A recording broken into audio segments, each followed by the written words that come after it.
Receiving technical training for your job tasks and responsibilities can make a huge difference for you personally and has a dramatic impact on company productivity. But often getting approval from your manager for technical training can be difficult. Keep watching for a few ways to increase your chances of getting your manager to say yes when you ask to take training.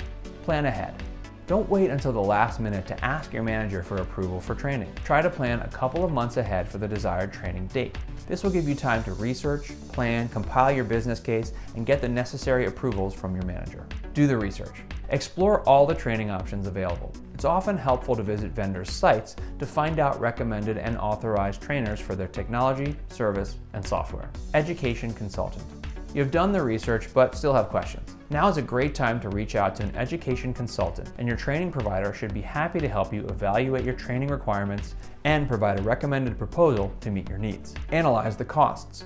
The cost and type of training can vary tremendously from vendor to vendor. While authorized vendors typically cost more than gray market trainers, the former use authentic training materials, which usually cover the latest versions of the technology. Also, individual or private training are the most expensive training type, so be sure to look at both options as an excellent way to potentially reduce costs, particularly if you and your coworkers need to be trained.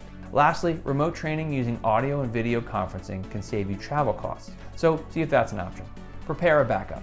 When you ask your manager for approval for your training, make sure you've arranged a backup to cover your work duties during your absence. Training typically lasts 1 to 5 days, so it's important to ensure your work is covered. Prepare business case. When you present your case to your manager, you should include details of the courses, costs, timing, and justification. Often, different course websites offer justification letters and details on what the course will cover. Packaging all these assets can help increase the odds of getting your training approved. Now, let's go over a few actions to avoid. Threaten to leave. Saying you'll quit your job if you don't get training may leave you out of a job. If you really feel you need the training, spend more time on the business case or do the training yourself outside of work. Not perform. Unless you cannot or are not allowed to do your work without a certification or training, you shouldn't simply stop working. There may be other reasons why you can't get training approval at this particular point in time. Be money-centric.